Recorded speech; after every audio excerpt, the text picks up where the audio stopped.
Halo teman-teman, selamat datang kembali di Nalaris, tempat di mana rasa penasaran kita ubah jadi pemahaman. Oke, hari ini kita bakal ngebongkar satu konsep yang kayaknya hampir setiap hari deh mampir di pikiran kita. Sebuah impian yang rasanya tuh dekat banget, tapi kok ya jauh juga. Apa itu? Kebebasan finansial. Sebuah frasa yang kedengarannya magis banget kan? Janjiin hidup tanpa beban. Tapi seringnya, pas kita balik ke realita, lihat tumpukan tagihan, cicilan, sama tuntutan kerjaan, impian itu kayak nguap gitu aja. Rasanya cuma jadi dongeng pengantar tidur. Nah pertanyaannya, apa ini beneran cuma mitos yang indah doang? Atau ini adalah puncak gunung yang nyata, yang bisa kita daki selangkah demi selangkah? Yuk kita cari tahu jawabannya bareng-bareng. Coba deh, kita resapi sejenak gambaran ini lebih dalam lagi ya. Bayangin, Anda buka mata di pagi hari bukan karena alarm yang berisik, tapi karena emang badan Anda udah ngerasa seger. Gak ada panik, gak ada buru-buru. Anda jalan santai ke dapur, nyeduh kopi atau teh favorit, terus duduk di teras sambil ngerasain angetnya matahari pagi. Dan di tengah ketenangan itu, ada satu kesadaran yang luar biasa. Hari ini, Anda nggak perlu nukerin waktu Anda buat uang. Mesin finansial yang udah Anda bangun bertahun-tahun sekarang kerja buat Anda. Menghasilkan pemasukan yang cukup buat ngebiayain hidup yang Anda mau. Inilah inti sebenarnya dari kebebasan finansial. Bukan soal kemewahan, tapi soal punya kendali penuh atas aset kita yang paling berharga, waktu. Menggoda banget kan? Tapi, ayo kita jujur-jujuran deh. Apa gambaran indah tadi itu cuma fantasi yang dijual para motivator buat segelintir orang yang super kaya atau super beruntung aja?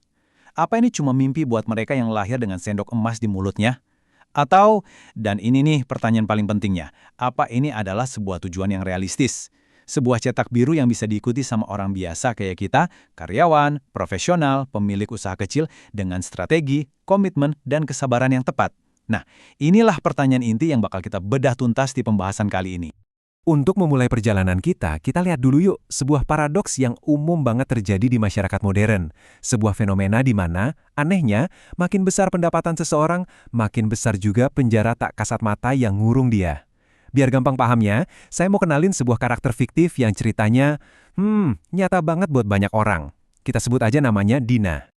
Dina ini, kalau dilihat dari luar, ya, gambaran sukses total.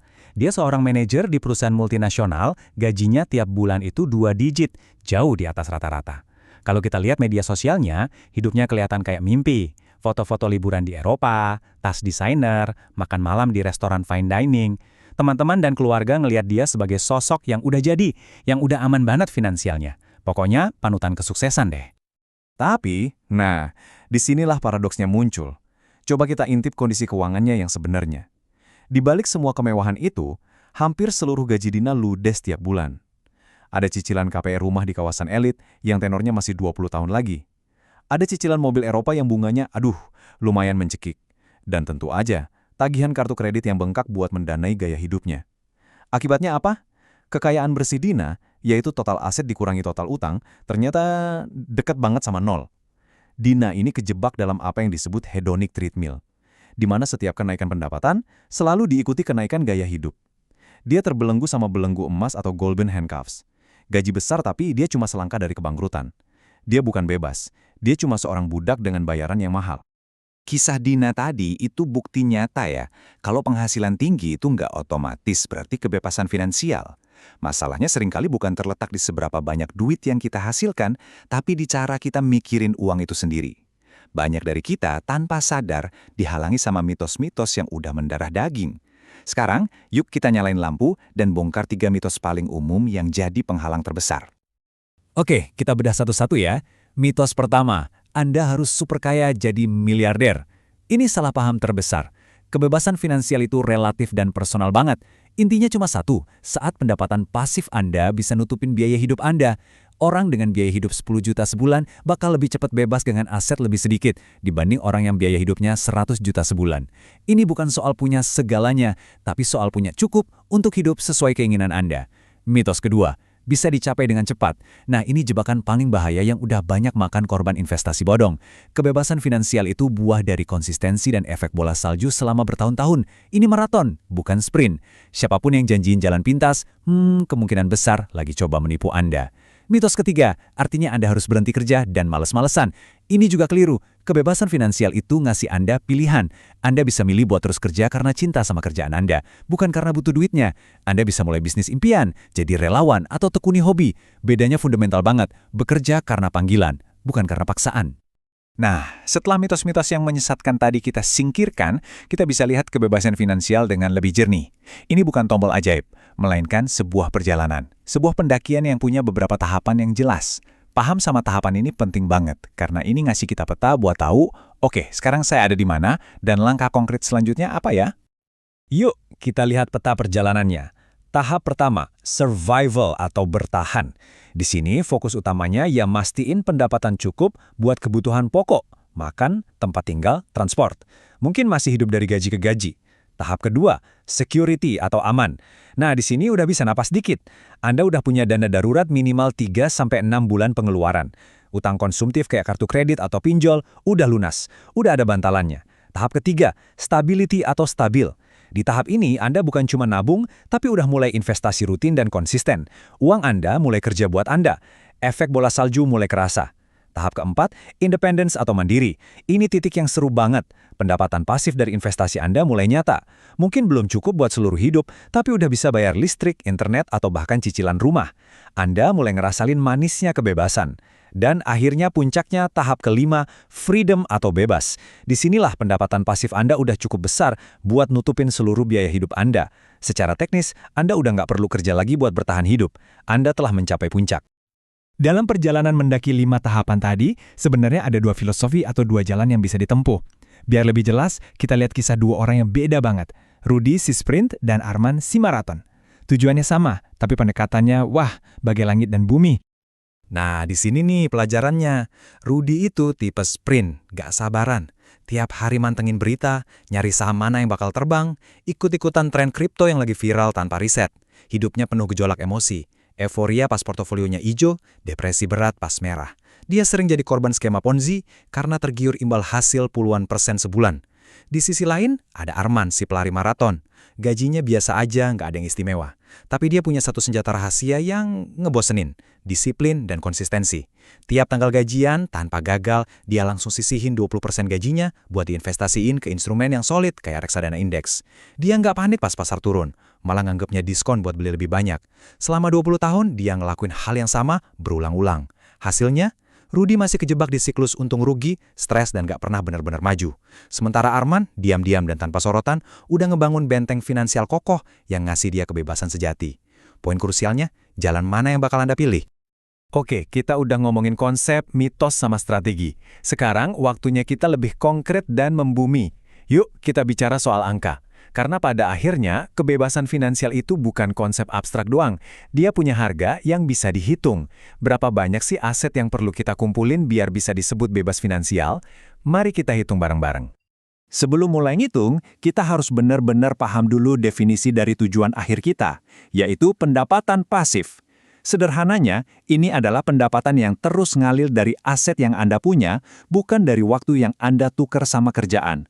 Ini adalah uang yang kerja buat Anda 24 jam sehari, 7 hari seminggu, bahkan pas Anda lagi tidur atau liburan. Goal kita adalah bikin pendapatan pasif ini sama atau lebih besar dari total pengeluaran kita. Jadi, berapa angkanya?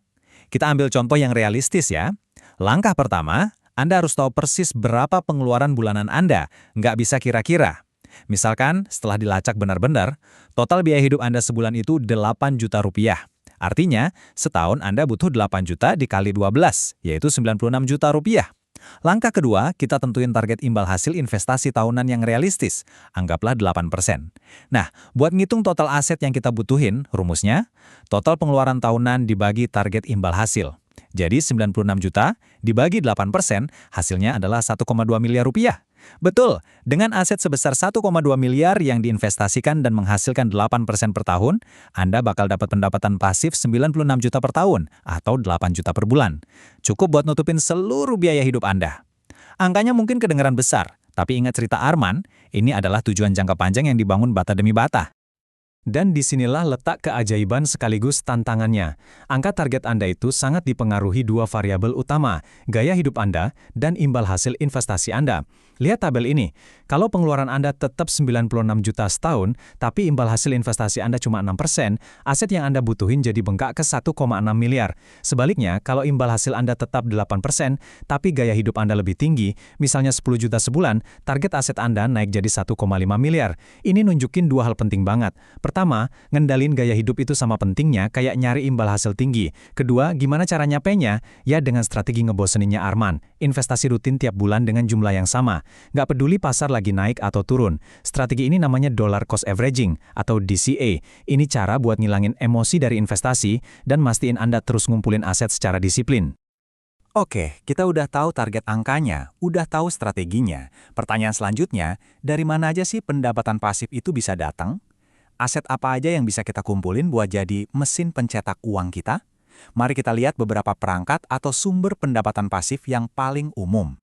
Ada banyak banget mesin uang yang bisa kita bangun. Pertama, dividen saham. Pas Anda punya saham perusahaan sehat, Anda berhak dapat sebagian keuntungan mereka. Ini cocok buat investor jangka panjang yang sabar.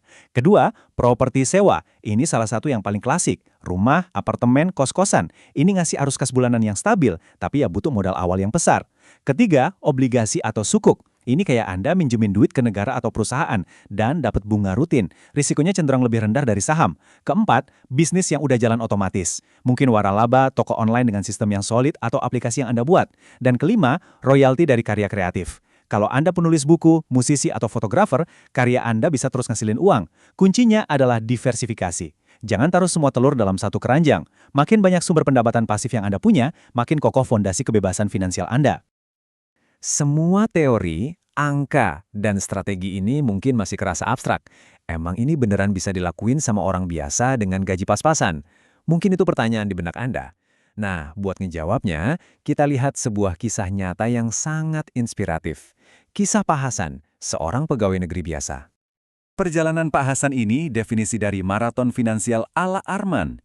Di tahun pertamanya jadi pegawai negeri, dengan gaji yang nggak seberapa, dia udah maksa diri buat hidup di bawah kemampuannya dan disiplin nabung. 5 tahun kemudian, tabungannya cukup buat beli sebidang tanah kecil di pinggiran kota.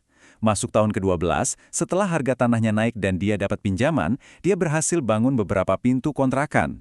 Di tahun ke-15, pas arus kas dari kontrakannya stabil, dia nggak naikin gaya hidup.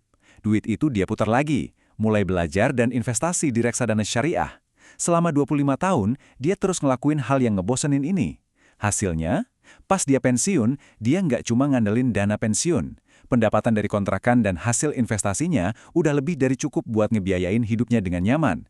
Pak Hasan nggak pernah jadi miliarder, tapi dia berhasil mencapai kebebasan finansial versinya sendiri. Dia buktiin kalau ini bukan soal gede-gedean gaji, tapi gede-gedean disiplin dan sabar. Kisah Pak Hasan tadi ngebawa kita ke sebuah kesimpulan yang dalam banget. Kutipan ini ngerangkum semuanya. Kebebasan finansial yang sejati itu bukan soal bisa beli mobil sport atau tas mewah. Itu bonus, bukan tujuan. Tujuan utamanya adalah punya kendali penuh atas aset Anda yang paling nggak ternilai, waktu, dan pilihan. Ini soal bisa bilang nggak ke proyek yang nggak Anda suka. Ini soal bisa ambil cuti setahun buat ngerawat orang tua yang sakit. Ini soal bisa ngejar passion Anda tanpa khawatir sama tagihan bulan depan.